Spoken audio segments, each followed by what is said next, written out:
Hello and welcome to the Comic Conspiracy Podcast, episode 160 for the week of Monday, May 26, 2014. You're actually only hearing part of this podcast today instead of our entire 2-hour-long episode we recorded.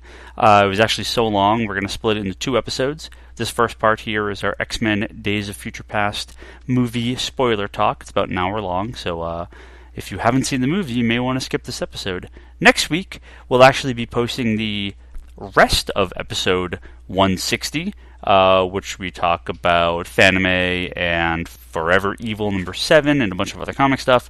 So you're going to get kind of 2 episodes here over 2 weeks that we recorded all in one sitting. It was a long episode, so we're just going to split it so we don't kill our hosting fees for the month. So there you go. Enjoy the podcast, and we'll see you guys next week with the remainder of the episode. Thanks.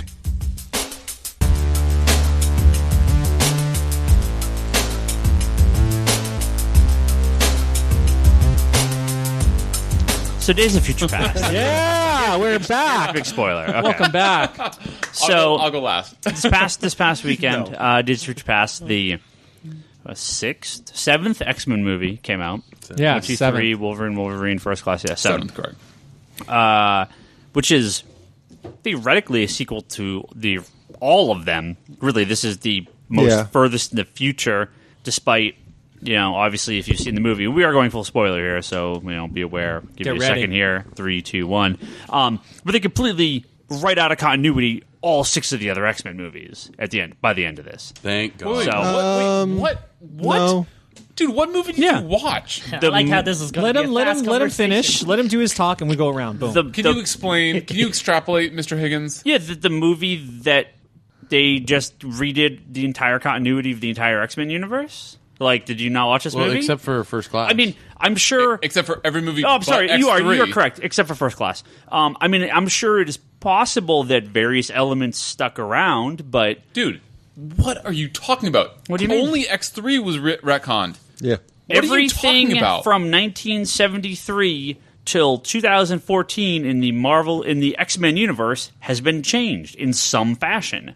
Those first, Can't argue with that. those first 2 X-Men movies. I mean, the biggest changes are X-Men 3, where they kill Professor X, kill Cyclops, and kill Jean Grey. Obviously, that's the biggest change. And Depower Mystique. And sure, and all this other crap. But there is going to be some sort of ripple effect to the first 2 movies as well. I mean, they don't have to ever say anything about it, but they've changed something. And both Wolverine movies. Like Because Mystique being, what's his face? well, they Stryker. completely changed Mystique in First Class. They totally changed her up already because she should hate Magneto and never want to work with Magneto again. Yet in X-Men 1 and 2, she's working with him. So, So go back and give me a single example from X-Men 1 and 2. X-Men 3, I agree, and I think that's what they her totally... working with Magneto. I mean, Scott's back. Yeah. I think she'll Grey's probably back. work. She'll work I mean, with I Magneto don't. again. Not that it matters. I mean, it's like whatever. They're just gonna pick. It's like They were they're gonna- lovers. They're gonna I mean, pick the parts of continuity that they want, and No, they're gonna for ignore sure. everything else. And you can see that in that one scene where the 2 of them are together. You can just tell that they had understanding of who they are and what they are, and Here, this actually should be all of our favorite X-Men movies, even though it's probably not, because this actually sets up Absolutely the is. movies to be almost exactly like the comics. They make it the Xavier Institute. I mean, pre kind of real recent versions of the comic, but it's a school. The teachers are all there. It's all the X-Men. Like all the kind of goofy stuff in the first 2 movies, and especially the third movie, that I think a lot of people may have had issues with, just whether they like the movies or not. It kind of gets fixed in this. I think this sets up the previous movies to kind of be a little closer to the comics. Dude, for how it came only out. X3 was a bad movie, and I they loved retconned it. everything in X3. Did you just say you loved X3? I loved X-Men 1. I mean, 1 and 2 is still my favorite, like bar none. But there's no denying that they may never tell you if things changed or not. But due to the events in this movie, something has to change. If nothing else, Mystique is in a different position. They explain it. Nothing else. They explain it in the movie when they talk about it's time is like a river, and you throw a pebble in, and it's the ripple effects, but the current keeps moving. So the thing is they technically retconned the flow from X1, 2, and 3 to the future of the this future is that's in J.J. this film. Abrams' Star Trek now. Yeah. It's we got the And so split. what they've done is they've gone back now. They've gone back now, and they've given us First Class, and then they've given us this point where things were changed from the future. So it's now we're in the 1, 2, and 3 may still happen, but it might not be the same. Not 3. That's all I'm saying. We're in the J.J. Abrams Star Trek Next Generation time. No, now. you know we're in the fucking New 52 where Morrison and Johns get to keep what they did, a.k.a. Bryan Singer says, oh yeah, X-Men 1 and 2 still happen. That's a really good analogy. Sure. And X3 didn't happen because it wasn't me, motherfuckers. And Wolverine, and neither Wolverine movie, for that matter. For sure. But, those are almost, They haven't shown if he has his medal. If he has his medal, then But there's no first... way But the whole he point of the doesn't have his second... medal. Right, but the whole point that's sort of my point. If he has his medal, then the first Wolverine movie should have technically happened. Exactly. And X1 and 2. Look, the only movie that he retconned was X3. It was a fucking incredible movie. Can we move on? No. Well, but I'm also saying that Wolverine 1 and 2... Or no, I'm sorry, Wolverine 2 was about Jean being dead. There were multiple scenes in the second Wolverine movie with Jean being dead, coming and to terms dreams and all that over stuff. the events. All right, There's all right. a point there. Okay, look, I'm not going to defend I'm fine. the Wolverine movies. I'm only defending X-Men 1 and 2. That's fine. Yeah, Why don't you defend it on your turn? Let's keep going. So no, this was good, not great. Third best X-Men movie. I'd say Third best? X-Men 2 is still my favorite, First Class, and then I would say this and X-Men 1 and the Wolverine are probably are probably right on the level there. It's good. It's good. Here's the problem. You have an awesome opening and a fucking awesome ending. Drags like hell in the middle. The middle, You know what I find funny? really These days, when I bored. want to know what Ryan thinks about, I just need to read Leanne's Facebook post, and it's identical to what Ryan thinks. I seriously It's a turned at definite one. we. I turned at one point, and we were both like, "Okay." If had they taken out one scene of them talking about the future and blah blah blah, and name one scene. Name which scene. Name any scene that they should have taken out. This movie was so well edited. I like how you make him pay for it. in the middle, it just felt like Prove it. Yeah, All right, prove it. I can see Higgins looking at his girlfriend and then like. just Wait, are you throwing talking down. about? I'm like, we're mind melding right now. Are you thinking about the scene where they're in the airplane talking between Magneto and Professor X? There's a lot of talking in the middle of the movie Yeah. that it felt to me that it wasn't advancing any sort of plot. We already know. Are you talking about the part where I like talking in movies. It's Magneto and it's Professor X, young Magneto, young Professor X in the plane, and there's some foreshadowing happening because they talk about how much loss But not they just had. one scene. Not one scene. It's like a 45-minute in the middle of the movie where there's nothing that happens. It's just like it's a lot of talking about the state, the state of mutants and Magneto and Professor X, and they're slowly drifting apart, but they're still trying to be friends, and they hate each other and they love each other. It's like, yeah, we all know this. We've all been here. We all know the plot. Do you watch it once or twice this week? You turned off your mic, and I watched it once. You watched it once, okay? Yeah, cool. it to me, good movie. I love the opening. I love the ending. I mean, it's good to me. Had they taken one segment of talking about mutants and what was mutants in the middle and put in an action scene, I think it would have been. It would have kept the flow better because he had huge action in the beginning, huge action at the end. It just sort of. You really dip in the middle, and to me, yes, you do this plot and character development, and that's fine. But we're 7 movies in; we don't need this level. I'm going to just jump in here. story arc. I'm I'm Brock's going turn. It's Brock's turn. No, I'm going to jump in because we can just jump around. It's fine. We're jumping around, get down. It's Brock in is order. like, fuck you, Omar. It's in order until Omar has to say something. No, and the only reason I'm saying that is because we're talking about the middle of the film. I felt like the most meat and potatoes was in the middle. The action sequences, man, fucking incredible. Yeah, Blink, yeah. goddamn. Oh, yeah. Sunspot, holy shit. Holy shit. Yeah, I wish he was a little bit more black, but maybe No, it was too He dark. looks Brazilian. Yeah. No, but no. I mean, when he becomes flamed out and shit. Oh, yeah. Anyways, and had more spots going around him. But that's fine. I still loved his costume. They still had the colorization going on between that. I'm not even bitching about. I'm talking about the plane sequence. Let me just drop this knowledge really quick. That's a We good all scene. know what the next film is. Anybody can tell you what it is. It's X-Men Apocalypse. And the fact that in the middle of that plane sequence, when they're fighting, they're arguing, they're talking about all their losses, Professor X is all strung out and shit, wants some more drugs so he can start walking again. And, it's perfectly reflecting the 70s, on drugs and shit. Just, I love the reflection. But this is we the were 80s. missing that Matthew Vaughn kind of coolness for sure. No, it was 73. It was This 70. is the 80s. No, the plane The sequence. first movie was the 70s. This movie was No, it was 60s. 1973. That was the First movie was 60s, bro. 60s. Yeah, that's why they were doing like the fucking hustle and all that other shit. So, when Magneto and this is the second time I watched it. I watched it today in 3D because my friends love 3D, so I watched it with them. The first time I watched it was when it opened, and I watched it in 2D. But there was only 4 names that were listed by Magneto. It was Angel. Oh, you've lost people. Oh, you lost your little girlfriend that was never your girlfriend. I've lost Angel, Emma, Azazel, and Banshee. I'm like, why did you just name 4 people?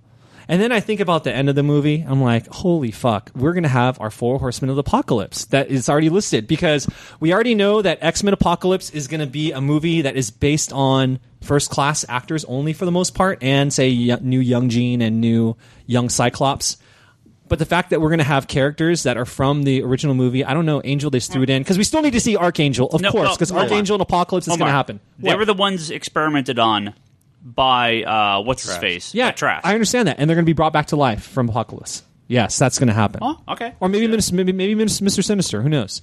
Or maybe it could just be a nice nod to the 4 Horsemen. I don't know. Maybe it's a complete coincidence. Yeah, it could be complete coincidence, just like Flash running around. Angel, for sure, because you can't do it without. You can't do an Apocalypse movie without Archangel. Exactly. But that's just it would be weird to make Emma one of the 4 Horsemen. I think visually, just they use so much for Diamond shit going on, and then obviously the teleportation with Azazel. So, and also those are characters that have a connection to Magneto, have a connection to Mystique, have a connection to Professor Xavier. So based on those old original actors, for me, I was blown away by just they had a lot of that foreshadowing going throughout the film. I love the Trask was fucking incredible. Tyrion on the big screen is just fucking looks beautiful. I wish he had a bunch of hoes around him. That would have made the movie would have gave me a 10. Would have became like my favorite movie ever. But instead he just wanted to hang out with his fucking geeks in the lab, the white lab coat, whatever, and fucking talk about surviving. Him and Stryker were awesome. I love that pair. It was kind of like a nod. It was a nod to me, making me think, God damn, I have to wait another week until I see Game of Thrones. Actually, 2 more weeks. Fuck, that sucks. This is probably my 3rd best comic film ever. And I'm not the biggest. I'm not really a major lover of like a lot of the X-Men films, but because of how Singer was so intelligent and smart, and how he used all his assets and made it kind of feel like a Marvel Studios film. With the end credits scene, with tying in all these fucking perfectly fit cameos. I mean, even having Frasier in that shit in the end. Yeah. Oh. Holy shit. Dude, Yeah, I was good. like, I had to confirm that. I was like, holy shit. Yeah. It was Frasier. Yeah. Oh my god. Yeah. This film was Even so for 2 good. seconds, it was yeah, I mean, the only film that is above this film, Man of Days of Future Steel? Past. No. The only film above it is Iron Man and fucking Dark Knight, and that's it. Boom. I know with what's his face with Cyclops, I like that all the interviews prior, he's like, nope, no one's ever talked to me. Nope, not going to be in the movie. Nope, done. Nope, never going to happen. I'm never, no one's even called. And then Cyclops is totally in the movie. Yeah, that was fantastic. Oh, really? Yeah. Oh, I didn't know he interviewed like that. That's awesome. I thought you were going to say he was in the movie. Yeah. Well, Brock, you go. I really, really enjoyed First Class, and I thought that them going back and kind of giving us a different look at how they came about was a smart move, especially with coming into this film, because I think they did a really good job just getting rid of whatever they wanted to get rid of with those 3, or with whatever, with the rest of the X-Men movies that didn't meet the standard, because it was, especially for me, X-Men was, I loved X-Men, but then 2 started to falter and 3 fell off completely, and then Wolverine, or the Origins movie, was a complete garbage. I didn't get to see 2 started to falter? Huh? 2 started to falter? Yeah, I was wondering if that's what I heard too. Really? Yeah. This is just another Brockism. Yeah, no, 2 to me, I didn't enjoy as much as I enjoyed the first one. I think maybe you felt that now if you watch it, but if you watch it back then, it was cool as fuck.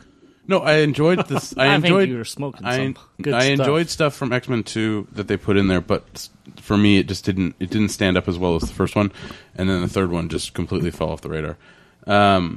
Now, with regards to this one, I think that it did a perfect job of retconning and getting rid of what they don't want in the X-Men universe.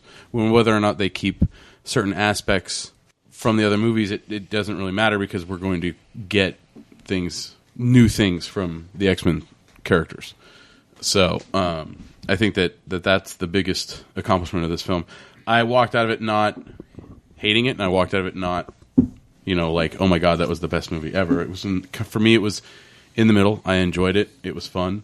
The best scene in the movie by far was the Quicksilver scene where he's running around and they're playing the song "If I Could Put Time in a Bottle." I'll tell you, that whole John Croce. John Croc. Yeah, dude. If Flash plays off that a little bit, it's going to be fucking must see TV. No, if they play off it a little bit.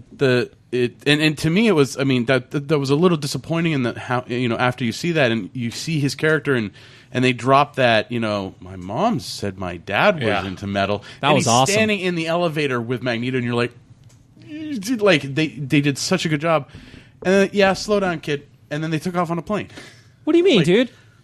Fucking Magneto is a fucking hard ass bitch. He's a fucking deadbeat dad. That's just Magneto, dude. It's beautiful. It's because that's the character. I know that, but the thing is like introducing Quicksilver and utilizing him, and that's the best scene in the movie.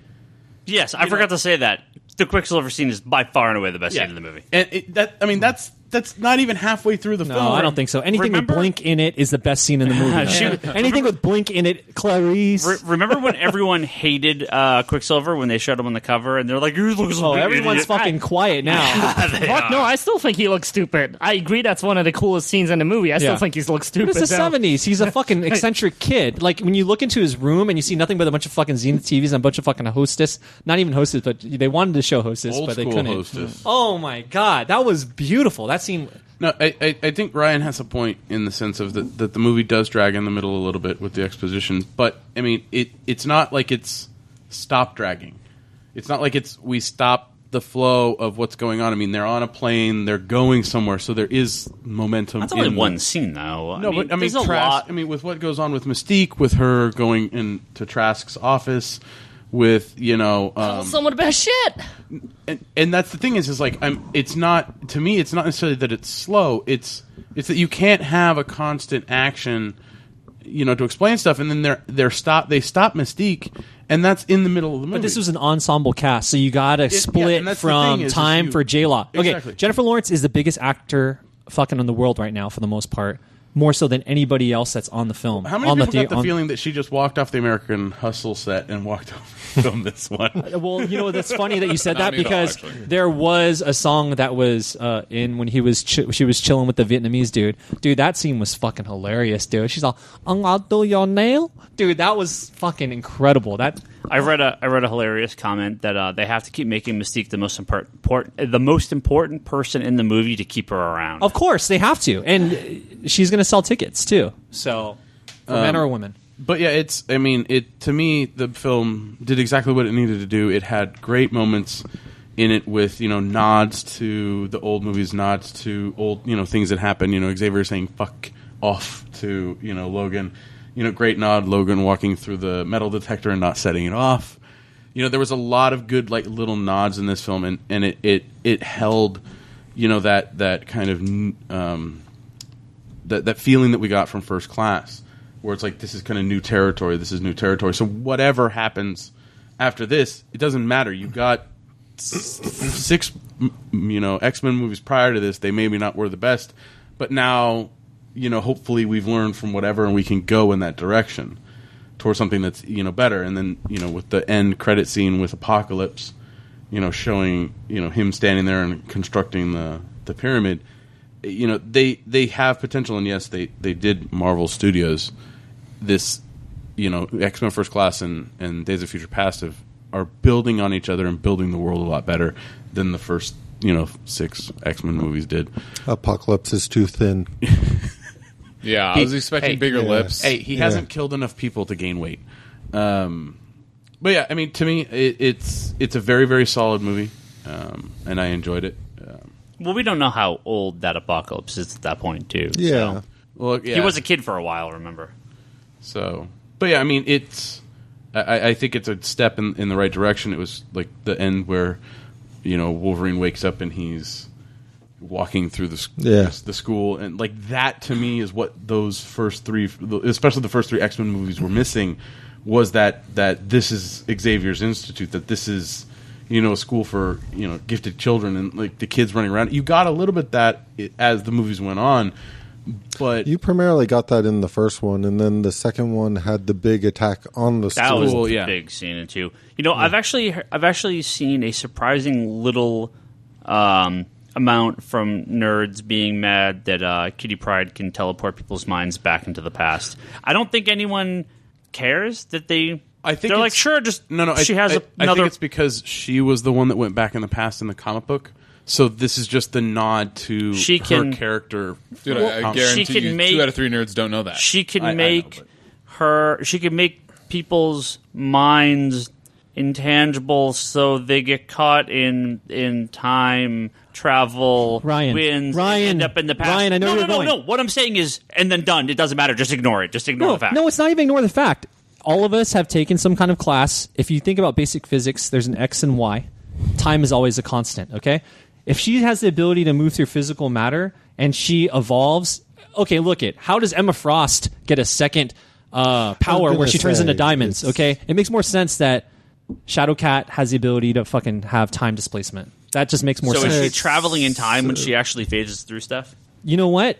Quite possible. There's mathematic... And I can't draw these equations for you, but I'm sure there's some MIT professors that can prove that to you. I don't care. I think the only real weird thing with that for me is the fact that she's projecting a consciousness back. She's not... I'm not complaining. I'm just surprised I haven't seen more people complain. Don't get me wrong. I completely agree with you. They've already established secondary and tertiary mutations that come on over time within the comic books. So they can give her whatever power they want. I like the word thirdary. Yes, there you go. Tertiary. I don't care. I don't care. Touch your absolute. I make up Touch your absolute, baby. Don't hurt it. And everything else. Easy, bro. Easy. I can write movies that way. Just make stuff up. Why not? Yeah. So I mean, overall, I enjoyed the film. I think it did what it needed to do. Yeah. And I think everyone's waiting to hear Bryce's 4. No, I think we want to hear from Charlie first. Yeah, Bryce, hold on a second. I could use the bathroom real quick. I want to wait for yours. Charlie, I'm gonna have to use it too, so we're gonna listen to Charlie. Yeah. Potty breaks. Okay, so yeah, pretty much everything everybody else has said for the most part. It was a fantastic movie. I liked it a lot. There were definitely some aspects of it that, like,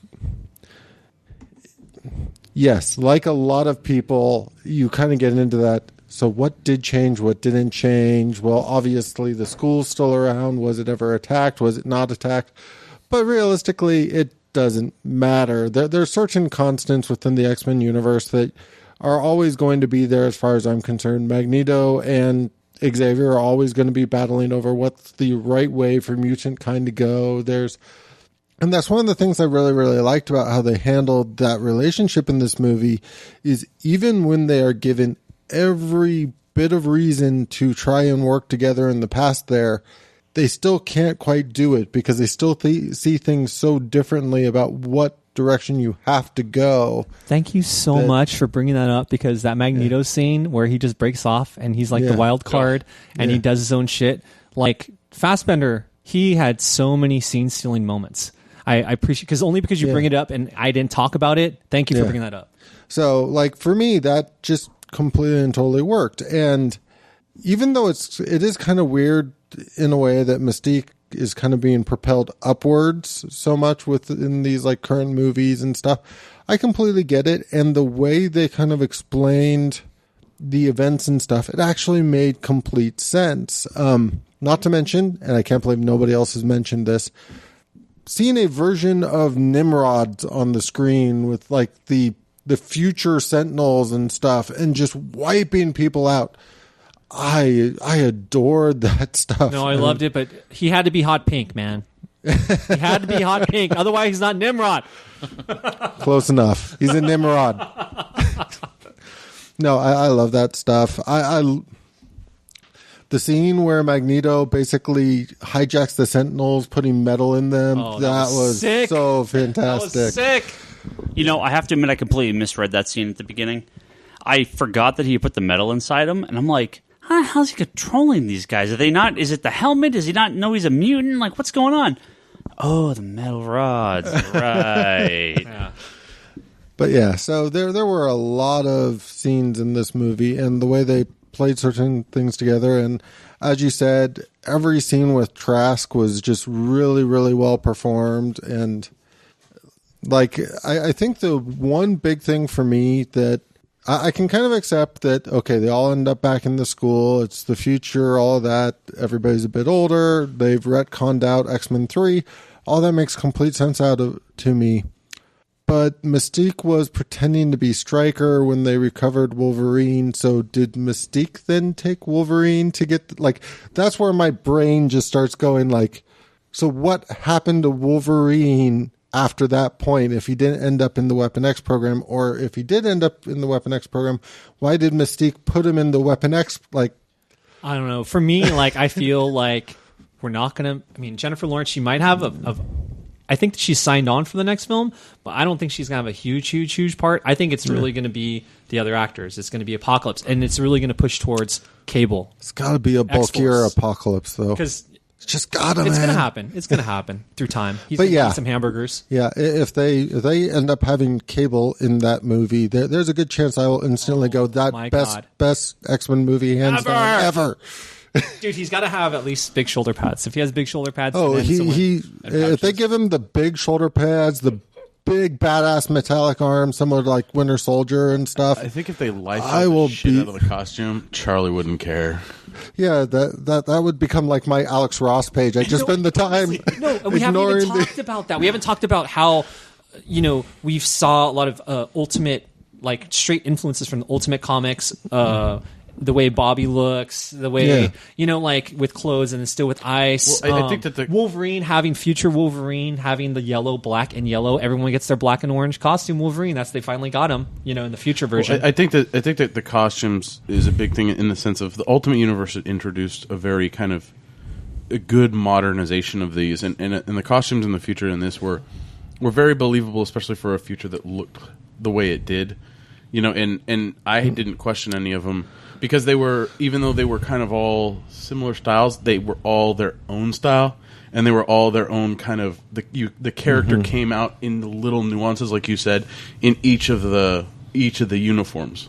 Yeah. So Yeah. Them having the M, everyone having the M that's been put through the internment camp. Yeah. That is just crazy shit to be one that has read those books back in the 80s by Claremont and fucking Byrne. I mean, that is beautiful. I missed a scene with either the grave, like the side of the Days of Future Past box over there. Like, that's, whenever I think Days of Future Past, I think of that big background with like so-and-so deceased, Yeah. and just setting all that up. So I did kind of miss, like, I understand why you wouldn't necessarily have a big backdrop with people's pictures and deceased on them, but it would have been nice to get a grave scene or something just to sort of establish that, like, there have been heavy losses. These are all the people, like, just, that would have been a little bit nice to have, just because that's such an iconic part of that story. For sure. But no. Yeah. They it did was have the fantastic. green outfits, though, right?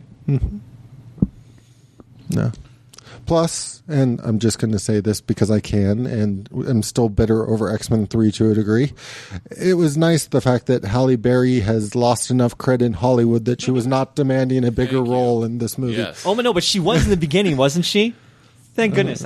When she died, I would say, the first time I watched it, when she died, everyone was clapping. It was fucking hilarious. I watched it with so many fanboys. I want to know, honestly, how many Sentinels go back to base with, like, mutant skewers on them and go, dude, let's try these up, man. Like, everybody got skewered in this movie. It was awesome. It was hilarious. Death by Skewer. Death by Nimrod. Dude, he's got to be hot pink, bro. I'm sorry. Have you seen it, Toby? Toby, what you got to say, bro? Allow me. So Toby wants to follow Bryce? Yeah, I don't know. Wow. Good luck with that one, Toby. Are you serious? Hashtag anticlimax. Wow. Anticlimactic. And because I have a feeling that Bryce will follow up after and yell at me for... Yeah, he will. Oh, yeah. You know what? It's really... I know who has the last word, That's so let right. him speak. I'll say my thing, and I know I'm going to get all that I got after. a little bit of this on Friday with him. I was like, fuck you, Toby. Look, this fucking movie was incredible. I would probably say it's not in my top 3, but it's in my top 5. I would say that Avengers and Dark Knight are over it. I don't know if I like X-Men 2 or this more. It's tough because X-Men 2 was so much more I guess genre forming. Same with X-Men 1. And then X-Men 2, obviously, but they sort of laid the groundwork for all of what we have now. So true. So true. So it's hard for me to put one above the other, as is always going to be the problem with these lists. I also really liked the third Nolan Batman. Whether or not I put it above or below this one, it sort of doesn't really matter. This movie was so fucking good. Look, Blink making Warpath and Sunspot into like a grade A X-Men movie was incredible. I would love to see the casting director for Cable asking him to lose some weight in his ankles and gain some weight in his shoulders. Yes! That would be incredible. I would love to see that. We need you to get implants up top, but we're going to shave some stuff on the bottom. Yeah. No leg day. Hashtag no leg day. Yeah, exactly. That would be incredible. I think that the most iconic scenes of the story were, like Charlie said, the grave scene and the poster scene. If they had done either one of those, it would have been kind of easy for them to do either one of those, in my opinion. And that would have been such a nerd alert, like awesome geek cheering moment. They had potential there when they were kind of panning out over where you saw the camps and stuff. They almost had a chance when the people are walking by to kind of have maybe like holographic or dude, you're dropping all these fucking stuff. bodies out of fucking dump trucks, dude. I mean, that's as dark as you can get. Bro. That's fucking as dark as you can get. Anyway, they didn't. So whatever. Too bad. The movie was really, really good. The whole idea, the Shadowcat thing, being able to project his mind back, didn't bother me at all. Even though I do agree that on second thought, it's sort of like you might think like WTF, since when is this possible? But it didn't even occur to me, and I went with my wife, who's not a comic book person at all, and it didn't even occur to her. They did such a great job about sort of spelling it out for audiences like my wife that are not comic book people at all, without beating you over the head with it. And I think that is such a fine line in comic book. It was they disappear. And then you were like, what the hell? And then they just quickly give this explanation as we're getting an explanation given to everybody before they send Logan back. Like right. that was the good way to do it. Right. So I think that what is very difficult in these movies is to find that line of look, I need to explain this to all the non-comic book people without pissing off the actual comic book people, but I don't want to beat anyone over the head with too much or too little. I think this walked the line very well. I think that Bryan Singer started getting his pants back on. Yes.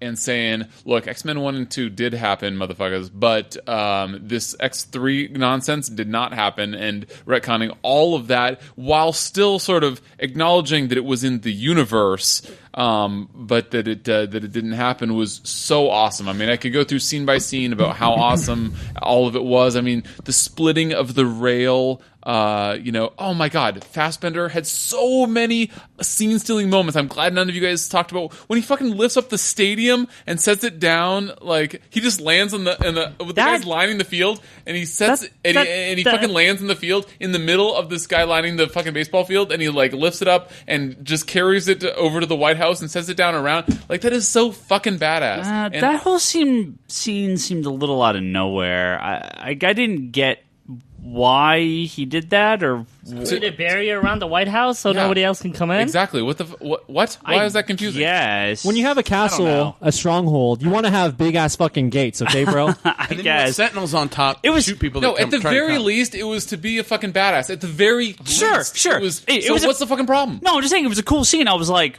okay. And then he posts sentinels around like the edges of it. That was awesome, dude. Fucking Magneto. And when he like has to break into the the underground layer where the guards are guarding, and they're like, oh fuck. And then he fucking takes them out with his swirling metal balls. Like, that was like meditation balls.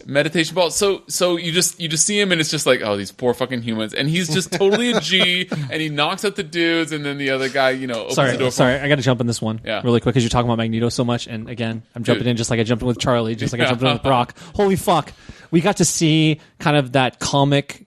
It was it Kubert that drew that cover where Magneto takes all the fucking metal out of fucking Wolverine? It almost looked like that straight up in the movies. Yeah, when he has the rebar going through Wolverine, and it looks to all of us comic people. This is another great example. Is to all like people like my wife, they're like, oh, he's got the rebar sticking out of him. To us, it looks like metal is oozing out of him, like in X-Men 25. Fatal Attraction. Yes, thank you. And it's just like holy shit. And then his fucking badass line about, well, I guess not all of us are survivors, and then sends him to the fucking to the river.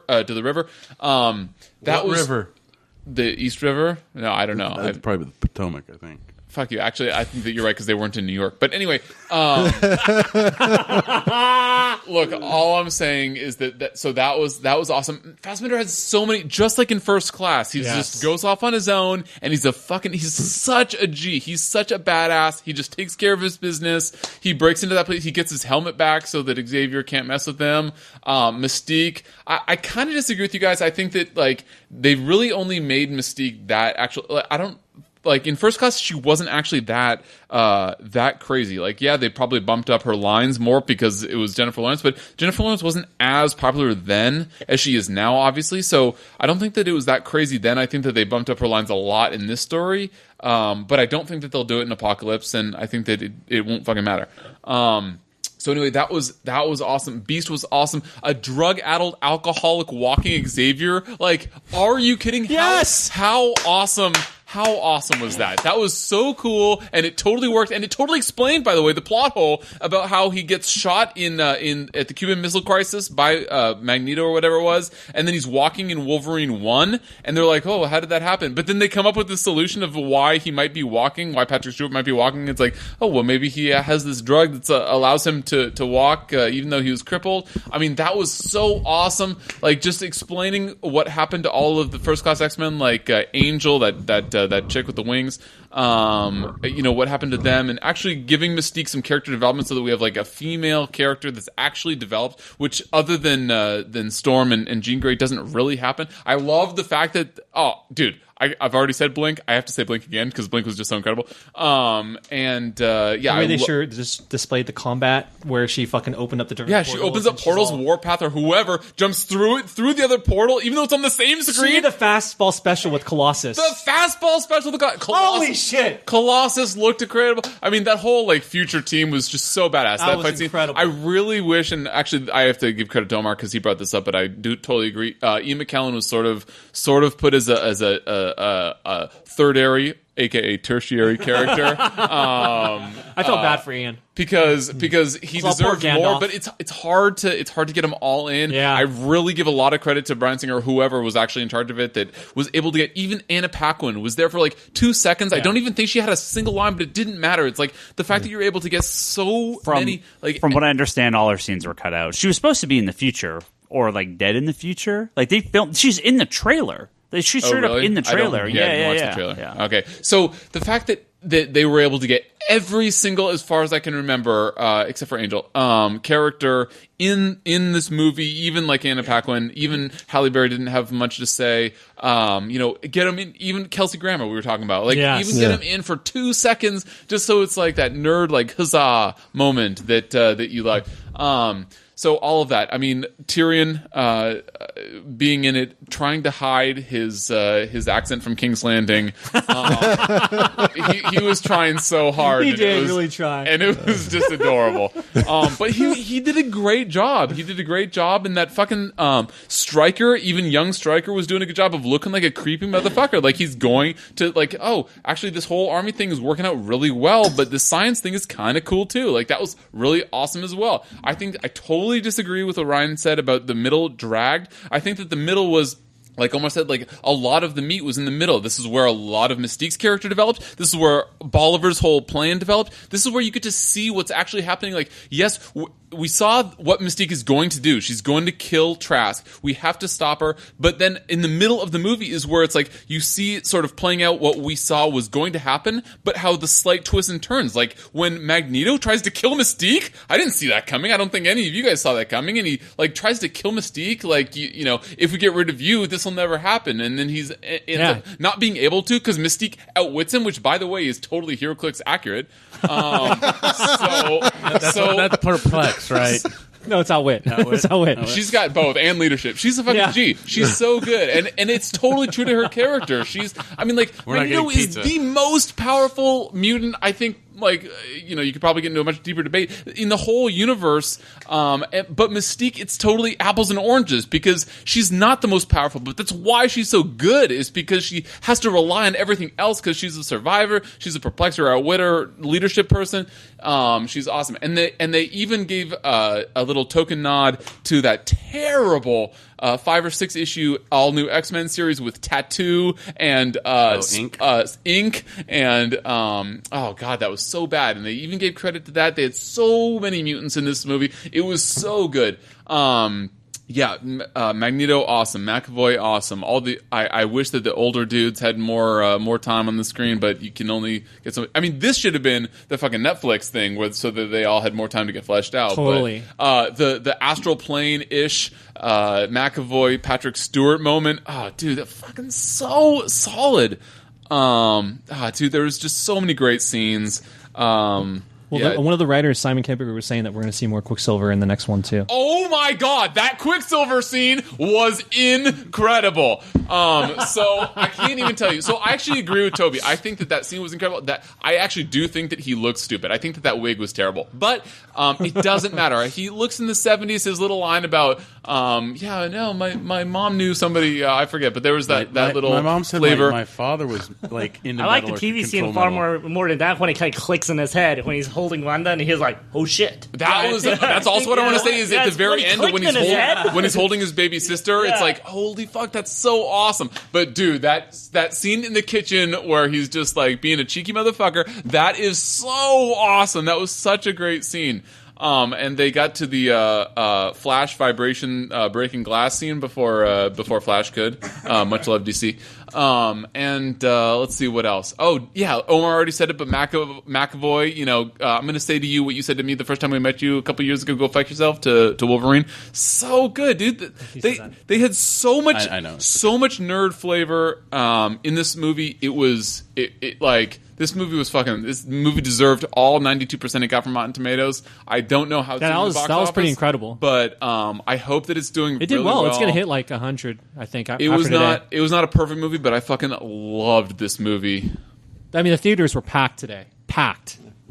They were packed last night when I went and saw it. I was supposed to go to 9:45 and it sold out right before we got there, and then we had to wait for a 10:35. Yeah, there's tons of people that said that were turned away at Mercado. Yeah, I think the estimate was right between Cap and Spider-Man. So it's, big, huge.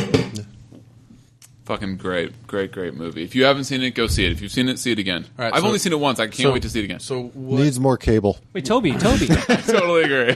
Toby has nothing. I want to hear what. Is Toby there has to say. Of course, Cable's going to be the main character in the next movie, right? There's no question. He better. He's going to go into it. He will be a major point of the next movie. No. It's so Apocalypse. This next movie is supposed to be the Age of Apocalypse. They've been saying in the interviews. No, it's X-Men Apocalypse. No, I know, but they've been saying in the interviews that it's going to be the Age of Apocalypse. They're going to go inspired do by different timelines. Yes. Okay. Alternate universe With Cable.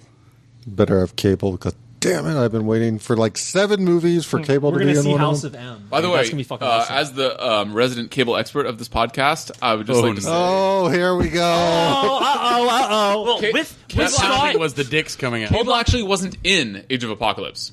No, he wasn't. But what I'm saying Nate Gray was. It's about Apocalypse. So it's going to have Scott and Jean have a baby in the next movie. Yes. Right? And then a guy comes from the future and he's like, holy shit, stuff's fucked up. Couches and shoulder pads, motherfucker. Yeah. I cannot Better wait. have cable. Toby, can you just drop a little bit of knowledge? I talked with you about it on Friday, and I think that you had some I'm not really... going to let this positivity go away at this point. No, so but I you will should save it say for a next few time. things. You should say a few He's things. gonna- Right. Yeah, you were right. I can't. He's going to save it for next week when Bryce isn't here to...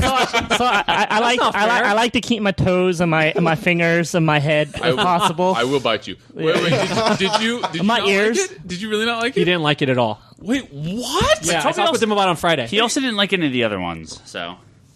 Dude, that's fucking crazy. I understand not liking it, but not liking it at all is don't worry. You have something to look forward to in Apocalypse. You're going to get Channing to show his naked gambit to you. Oh my god.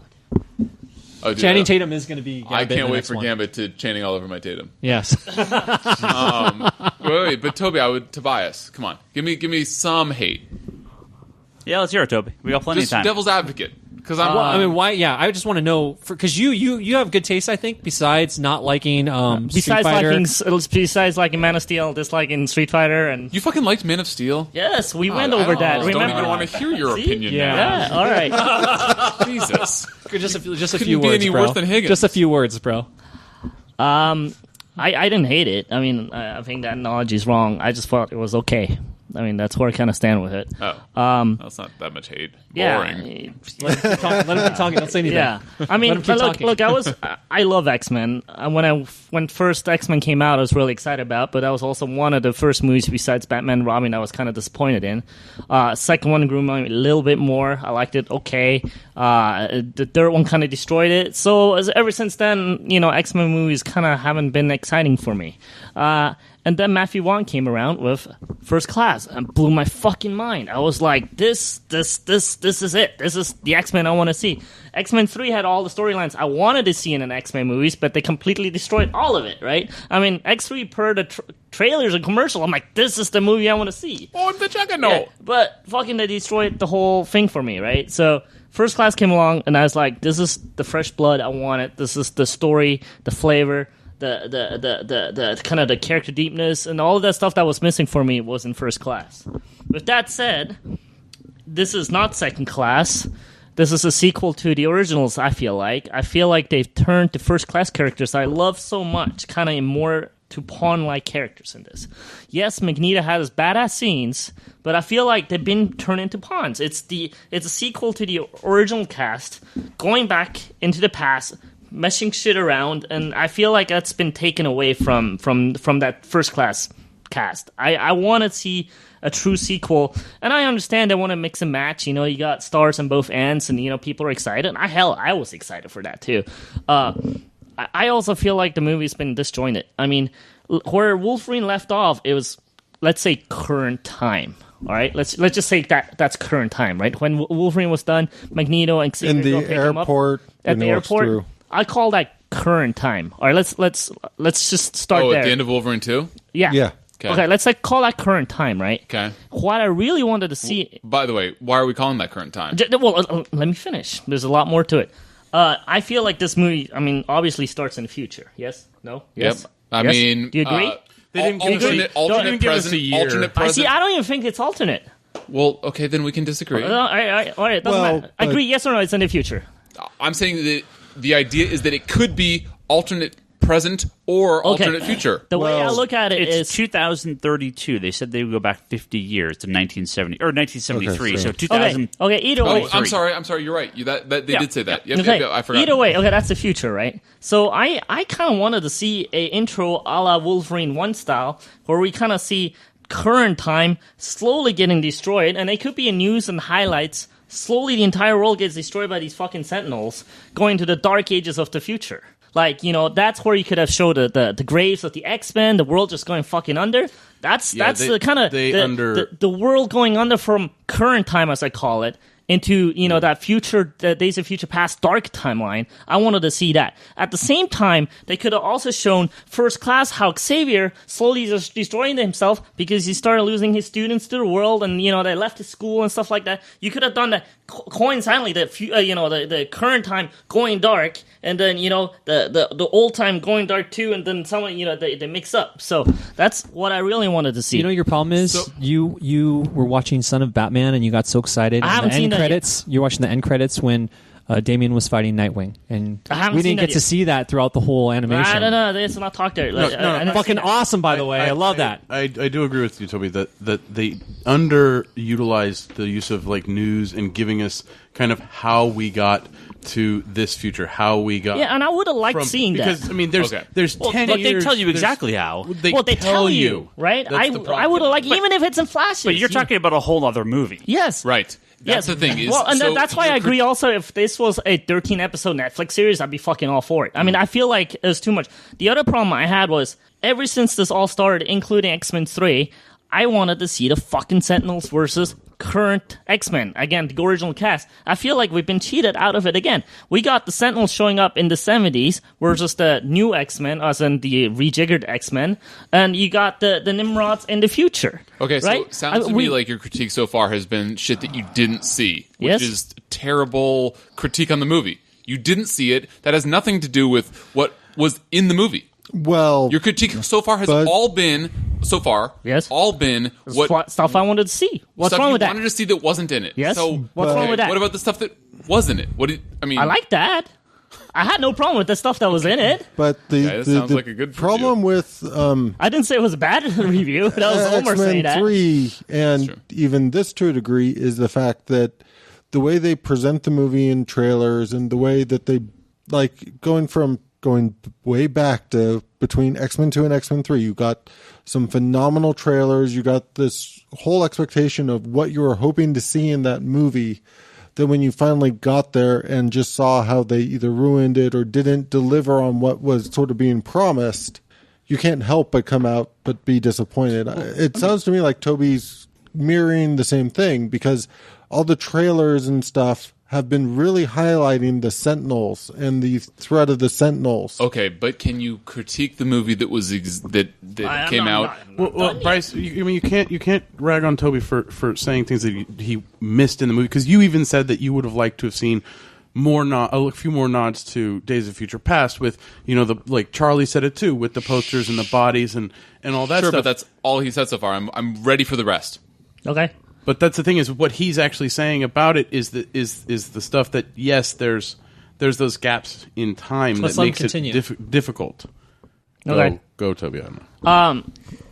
My minor things about the future. I want Warpath to be a lot bigger. I also wanted Idris Elba to play Bishop. Enough for him. That didn't happen. Again, I wanted him to be bigger. Again, in this whole storyline that I was missing, I wanted to see the internment camps. Maybe flashes of them getting the M's marked on them. I wanted to see that. You're shit. killing me. This is all shit that didn't happen. Exactly. Talk about I the want to movie see that all did that happen. shit. I feel like that should have been all in there, right? I agree. With I feel most like of what you said, but I feel like Trask should have had a better backstory. I feel like I wanted to know more why he wanted to do this so bad. And they started touching on that. My favorite scene between Trask was that with Stryker, where he goes, "This is so interesting." I'm like, I wanted to see more of that. Right? When you're talking about when he was in the lab? Yeah. That was cool, right? That was so cool. It was like, we finally have one moment in humans. Yeah, and I was like, that's brilliant. I was like, I want to see what drives him so much. Like, I want him to see why, as a character, what pushes him Science, to do that. It's and that was science. cool. And that little scene kind of touched him on that. And I wanted to see more of that. Again, sorry, I want to see more. I want to. That's a common theme in this entire movie. I want to see more. Mystique kind of become a rogue agent, sort of assassin. Loved it. I mean, that's kind of what she was in the miniseries. I kind of like that. That's where they were heading with it. It made sense. She kind of went on her own. I kind of like that. That's cool. Where am I going with this? Sorry. Quicksilver. Always touch back to Quicksilver. No, Quicksilver. The scene was awesome. I mean, But really, what was it? We've seen that before, right? That's like straight up Matrix. But it was cool. done I mean, whatever. better. That was cool. I mean, no hate there. I just think he looks silly, but no hate there. I mean, look, I always am a fan of if something looks fucking silly, but the character is so strong or the scene is so strong that you forget about how you look. Bravo. I mean, there's nothing to be said about Isn't that all comic movies? No, there's some that are just bad. Well, that's what I mean. They're all silly, but if they're awesome, that's all that matters. The other problem I kind of had with this is knowing that there's a sequel, knowing that there's something more coming up. I really felt like this movie is such a beautiful bookend that it kind of tarnished it for me, knowing that there's going to be more. I kind of like that this is the end. But Kinberg said, there's going to be a new cast, whatever. Yeah, well, not even new cast, but he just said he originally thought the other one was X-Men 3. What was the name of X-Men 3? I forget. Last Stand. Last Stand. Yeah, Last Stand was supposed to garbage be one. the goodbye. Now we have he said now we have an appropriate send off for the original actors. I mean, this is the Star Trek of the that's X-Men awesome, really. movie. I mean, Yeah, it is that's the what he reboot said. sequel and rejiggering of things. So it's but I feel like the end can't- was so nice, Yeah. so lovely as a bookend. I kind of knowing that there's going to be more, kind of like took me out of that. But the more is going to be Apocalypse. Oh yeah, it's gonna be incredible. We're gonna get Apocalypse. Fuck, we're gonna get. I mean, hopefully we're gonna get Come on, Deadpool. live action Sugar Man. Domino. My favorite. Really? Dude, they've And got by favorite, Sugar I mean Man. the worst character ever made in comic book history. That's got to be an exaggeration. I'll think of it next week. Shatterstar. Well, Shatterstar's awesome. F Right? you. yeah, I'll go with long shot. Shoulder pads, skinny ankles. Long Shot's awesome. Long I like shot's long great, shot. but I don't know. I like So long now shot. all of a sudden you're trying to tell me Mojo is going to be in this Oh, movie? Mojo's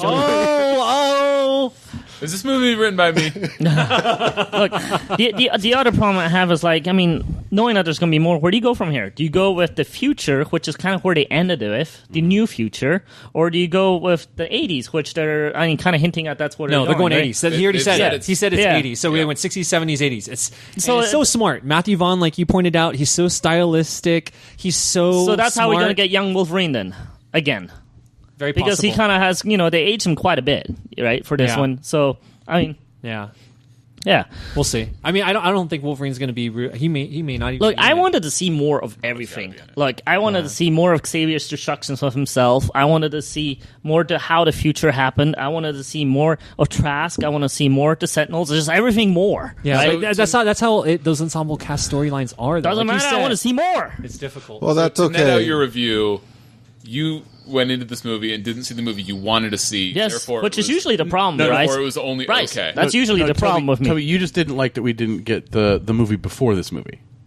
What? No, the movie before this movie is fucking phenomenal. No. Look, The way I one in placed it- between First Class and this one. Like, Yeah, that's this kinda movie the should have one been a you wanted. trilogy. This movie should have just been a trilogy. Look, That's fucking true. yeah. That I could go with. Look, First Class is by far my favorite X-Men movie still. X2 is probably my second favorite. This is probably my third favorite. So that's kind of where I stand with this. The rest are kind of cockadoodle for me. Cockadoodle. Yeah.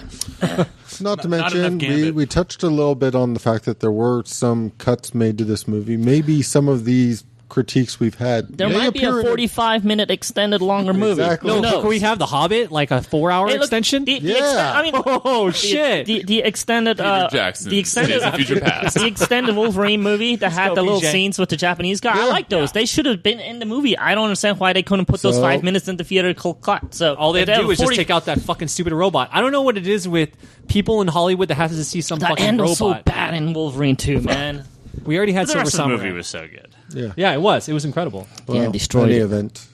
I need my extended cut. Yes. 45 minutes longer, I'm in. That would be awesome. I agree. Fucking, Yeah. I think for me one of the things that I thought was hilarious was Charles tells Logan to fuck off, and then he goes up into his room, and then he's sitting there and he has one memory about Baby Raven, which is awesome. Seeing little Baby Raven, Baby Raven. like, Love Baby it's Raven. awesome. And it's like he has that one little memory from First Class, and then he goes, "I'll help you." It was like, oh, this is a little fast. I also have to give it up to them tying Mystique's power into the Sentinels was kind of a cool touch. No, that was Yeah. genius. That was a really cool touch. That I mean, was that wasn't done before, as far as I know, and I thought that was a really, really nice touch. I mean, to inject kind of new life in some of the old mythology stuff, I mean, that's cool. Yeah. Like I said, plenty of cool things in this movie. I mean, not hating it, I'm just not loving it because I wanted to see more. And there you go. Yeah, this is a long episode. In Did you guys fact, see that like, X-Men movie? Way over. Like, this is like 2 episode length. Oh, woohoo! I also like how they interconnected everything. Bravo to that. I mean, a lot of, taking things from just about every movie and kind of Yeah. sort of put them in and Yeah, they meshing them. used them all. They used all their fucking Bravo collateral. to that too. Yeah, Bravo I to that was too. while watching the credits. There's a thing like, and the Footage typical from- like footage copyright of like where they used various footage, Yeah. and it was literally like all the movies. Yeah, no, bravo to that too. Like I said, I would have preferred if this was a 13 episode Netflix series or HBO series or a trilogy. But this definitely was a comic book because it's like tons of continuity changes. Like, if you haven't read them all, you're not going to understand what happens here. Well, I think my main thing on this is also I feel like it's a waste. Like X-Men 3 was a waste to me. I'm like, you took the best stories of X-Men and you destroyed it. I think now that you did this with Days of Future Past, though, it's not like you could retcon and go, we're going to make a trilogy out of check it. this out. Not 20 years later. I agree with you, but Guardians of the Galaxy is going to come out. Everyone's favorite. Everyone's going to be having a raccoon in their fucking bed. All these kids. I already And have a everyone's raccoon in gonna my be bed. ready. Everyone's going to be ready I have to a name, see Toby. the Starjammers, to see the Shi'ar, and we'll see Days of Future Past. We'll see the fucking Dark Phoenix saga done right, which is how it but should it can't be done. be. That's the problem. It can. No, through Guardians? No, not through. No. After Guardians he's goes saying- up he's there, saying they're doing the more. mainstream Oh, no, he's will saying- be there. They're going to see how well Guardians does. They're going to say, "Oh fuck, we can do anything." No. He's saying that the Guardians in space is going to be able to open up more. We'll give the X-Men the X-Men. Look, I feel like that maybe once Hugh Jackman is done, and lots of respect for the guy for doing Wolverine for so many years, and like Charlie and me talked about, he's been doing almost 20 years at this point. Yeah, that's right? incredible. That's a lot of props to that dude. And I think when the time comes and he's actually done with this, that maybe there's going to be like a couple years break and they'll pull a Spider-Man and reboot the whole thing, and maybe we get to see everything we want. So, I don't know. All right, this is a long episode. Can I have 60 seconds to talk about comic books? Yeah, go for it. Bryce's weekly X-Men. Look, Mighty Avengers, this is so ridiculous. I don't understand if this is supposed to be... I'm not trying to make this an anti-minority thing, but this is already a minority-heavy book, and the fact that they have to like go from 90% minority to 100% minority seems to me that they are... I don't know...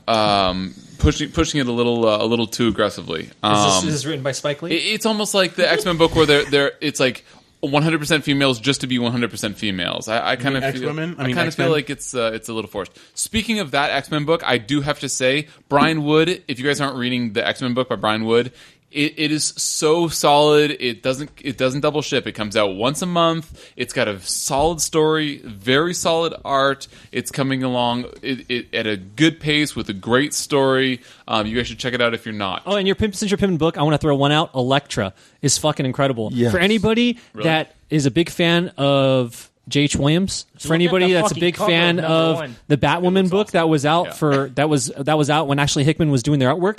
This dude, Michael Del Mundo. Hickman. J.H. Williams, you mean? J.H. Williams. Yeah. I mean, not Hickman. Michael Del Mundo is kind of like similar to Filipino kid from Flash. Manipool.